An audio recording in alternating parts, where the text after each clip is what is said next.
ஆத்ம வணக்கம்.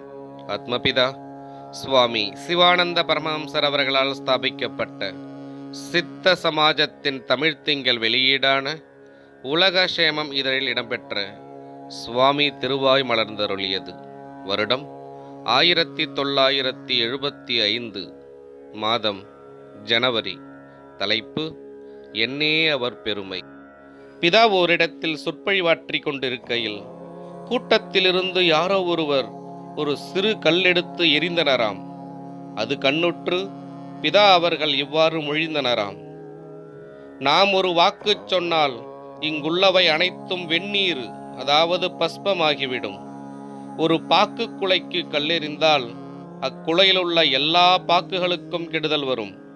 அதுபோன்று நாம் ஒரு சொல் சொன்னால் அது சமூகம் முழுவதும் பாதிக்கும். நாம் அது செய்ய எண்ணவில்லை, நாம் பொறுத்து போவதாகும். ஆனால் நம்மை கொண்டு அப்படி செய்விக்க நீங்கள் துணிய வேண்டாம். நாம் நமக்கு வேண்டி எதுவும் செய்யவில்லை, நமக்கு எதுவும் வேண்டியதில்லை. நம் உயிரை நாம் மேலே ஏற்றி வைத்தால் கோடான கோடி காலம் எவ்வித துன்பமும் இன்றி இன்பமாக வாழ்வதாகும். பின்னர் கூட்டத்தில் எவ்வித குழப்பமும் உண்டாகவில்லை. என்னே அவர் பெருமை, யார் அறிவர் அதன் அருமை? ஆத்ம வணக்கம்.